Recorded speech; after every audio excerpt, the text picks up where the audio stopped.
এই কার্টুন কি করো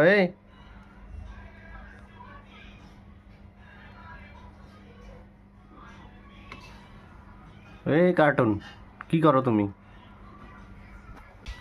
ডোরাকে ওইভাবে সময় দেওয়া হয় না, কিন্তু ডোরা যথেষ্ট প্লেফুল, অনেক খেলাধুলা করে, সারাদিন সিম্বাকে অনেক ডিস্টার্ব করে, আর ম্যাক্সিমাম টাইম নিজের লেজের সাথে খেলে, নিজের লেজ নিজে কামড়ায়। আমার কাছে কেন জানি মনে হয় ও ফিল করে যে এই জিনিসটা কেন, এই জিনিসটা কি আসলে, পিছনে পিছনে ঘুরে সারাদিন এই লেজকে কামড়াবে, লেজকে চাটবে,